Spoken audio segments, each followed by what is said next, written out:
pwede natin siyang ilapit, attorney, sa DOJ. Ay, tanungin natin ano nangyari. Dapat panagutin natin yung Kakaiba DOJ. to, no? Bakit kayo nagsampa ng kaso na unang-una, wala naman talaga palang ganun tao, hindi nyo man lang inacertain.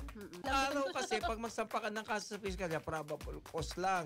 Eh ngayon nga, reasonable certainty of conviction na. Yes. Mas mabigat. Mas mabigat. Eh bakit nakalusot ito? Sir, ganito po, on your end, wag kayong mag-alala, madidismiss yung kaso sa inyo and most likely tuloy-tuloy yan dahil wala namang ganun tao. Pero para po sa interest ng hustisya at wala na pong mabiktimang iba pa, kailangan po maparating po natin yan sa DOJ. And if need be, baka pwede natin parating sa Kongreso ito para magsaugawa ng mga karampatang batas. Eh, di ba? Even sa Supreme Court. In light of legislation. O, kasi ang problema attorney, dito... may sinasabi siya eh. Sir, di ba may sinabi kayo na parang ang sabi is may immunity daw ang fiscal kasi gusto niyang i-reklamo.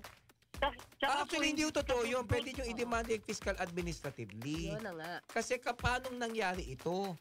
So, sinong pumirma rito, dapat magpaliwanag Imagine sila. Hindi ko kasi pwedeng ganyan yan. Ilang araw siya nakulong. Kasi ito kasi ang problema eh. Nakikinig pa po. Ano pangalan niyo po, sir? Wag na lang natin Hindi, yung... Ano pa? Joel lang, Joel. Binanggit nyo naman pala ito. Bawal doon sa tuloy. Binanggit nyo rin.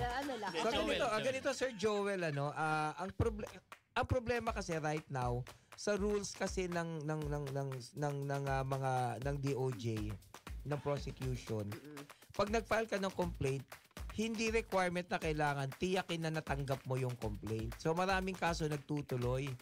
Kagaya nito, gumawa ng peking address. So ang mangyayari ngayon, pag na-discover niya, may warrant of arrest na. Siyempre, ang remedy niya, within 5 days, pwede naman niya ipabalik sa piskalya para ma-remand for conduct of another preliminary investigation. Yes. Pero ang lalong mabigat dyan, kung nakasuhan ka ng kasong nung kasong non-bailable.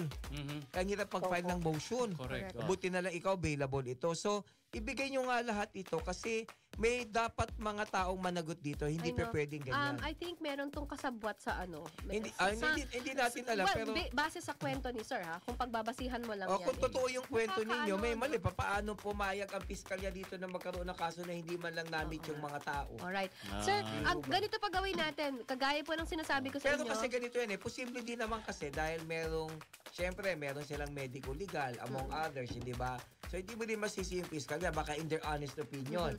But at the very least, kailangan silang tanungin para ma-establish yung identity ng mga tao. Sino ito? Bakit yung tinanggap? Alam mo, pagka nagko-complain ka, dapat syempre haharap ka doon.